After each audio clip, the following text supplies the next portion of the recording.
Now that we've edited our photo, we can add our effects. That's that button there. What kind of effects do we have? We have ink effects, warming and cooling it, duotone, which is two-tone, black and white, vintage, artistic, and so on. Let's have a look at some of these in detail. I'm going to start with the black and white. Here are my black and white options. So I can choose one of these. I'm just sliding my finger across it and it's choosing the various options. Which one do I like the best? That one there. Then I can use this, and doing pinch I can control the effect of that.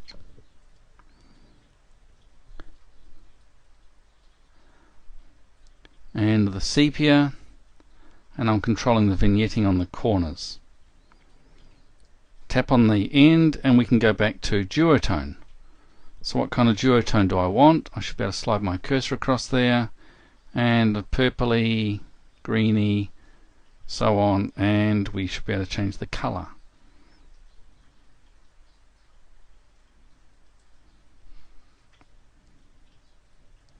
Back to that. Let's try our ink effects. So we've got that one. And you can slide your finger across this slider at the end, so it's duotone at that end or black and white at that end. Slide across and we have pretty rich color. And they've just got these various edge techniques to them, scratchy and that sort of linen papery job.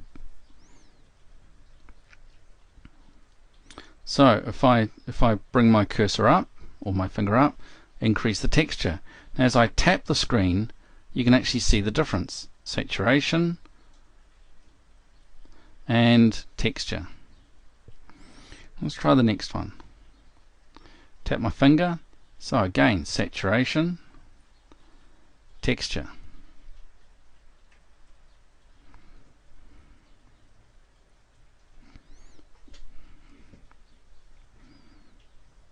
Texture, increasing the texture, decreasing the texture. So each of these effects has the ability to control the texture, and it may not appear on that computer screen, but it's making quite a change on the iPad. We've got these aura ones. So what I'd like to do is I'd like to reset some of these. Let's click on that. Let's remove all our effects back to the start. And let's look at artistic. So what's artistic? This is the one where we can control the sky. And we put two fingers on there. And if we separate them, we should be able to control where the sky starts and stops. Let's lift that up to the top. So just the very top of that is slightly darker. And pinching together controls the gradient of that darkness. So moving my fingers up and down. And just be careful to keep them parallel, that's all. I could use this one here. This one is the one where it goes slightly browny at the top.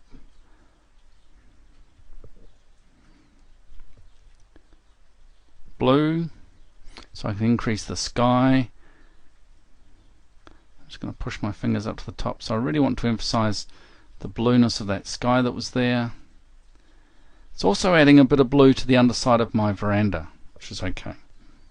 The vignette, again pinching in, and I was going to look at this one here, which is the one that does the fuzzy. So it does kind of like a model type look. So that's out of focus at the front, and I'm just moving my fingers apart. That's out of focus at the top there. Not really the right sort of effect for that particular picture. Great for a landscape where you've got a long distance.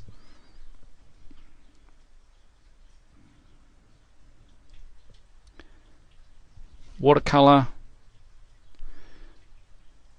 I don't think this has any effects. I've got my finger on the screen. I'm pushing around with that. It's not really making much difference. So I can squeeze it, doesn't really do much difference. So it makes it into a kind of a watercolor effect.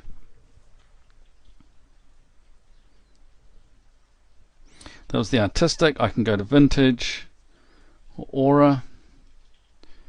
It's probably time to remove a whole lot of those effects and start again. So black and white, and you can just drag your finger across these to see which one of those you like the best. Black and white, emphasizing the colors, very bright colors. And let's remove that effect as well. So the artistic, I had the blue on there. Pull my fingers apart or push them close together and move up. Just twist your fingers around to get the sort of look that you want. And then we can darken the edges slightly by touching that one and tap that one to make it kind of watercolory.